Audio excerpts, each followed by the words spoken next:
je vais vous parler de Back to America de Sébastien de Oliveira qui est paru aux éditions du Chêne. Sébastien de Oliveira, on va dire, s'est amusé à coloriser des photos de différents photographes qui avaient été mandatés par le gouvernement de Roosevelt pour montrer les actions qui étaient faites en faveur du peuple suite à la crise de 29 et au krach boursier des années 30. Alors il a fait ça à la manière d'un peintre puisqu'il n'a pas utilisé d'intelligence artificielle, il a isolé des parties des photos et ensuite il les a peints au pinceau.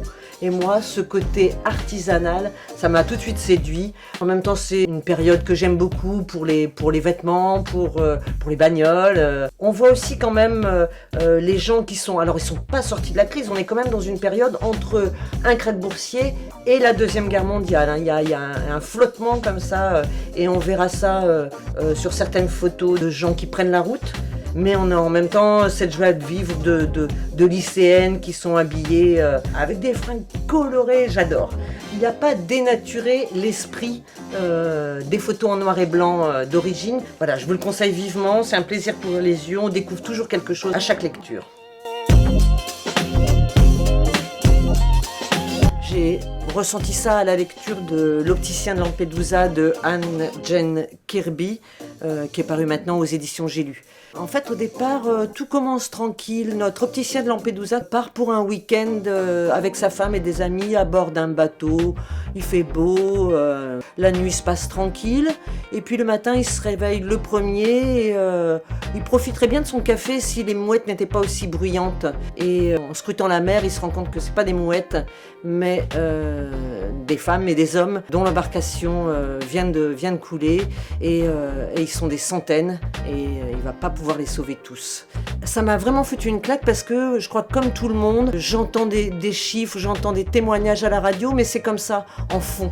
Et là, c'est comme si j'étais avec lui sur le bateau. Ce bouquin, il est sorti il y a déjà un bon moment et il est toujours d'actualité et ça me bouleverse. Ça me bouleverse toujours autant.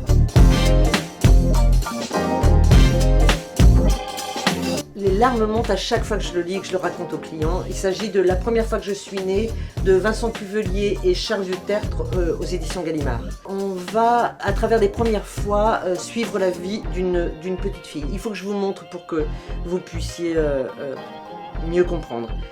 La première fois que j'ai ouvert les yeux, je les ai fermés aussitôt. J'ai pleuré. Des mains m'ont soulevée dans le ciel et m'ont posé entre deux montagnes de lait. J'ai arrêté de pleurer.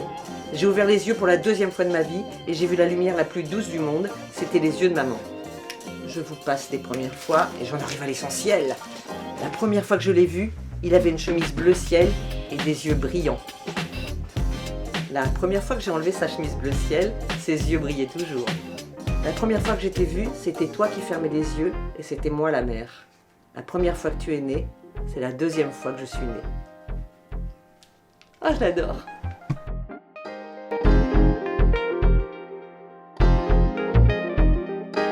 Donc il s'agit de Imaka de Flemming Jensen, édité chez Babel, qui raconte l'histoire de ce jeune enseignant qui va quitter le Danemark pour prendre un poste dans un comptoir de chasseurs et pêcheurs au Groenland. En fait, dans ce comptoir et dans le Groenland dans son ensemble, il y a une sorte de façon de vivre, de devise qui est « tout doit toujours se terminer par un rire ». Oui, tout est drôle, tout est...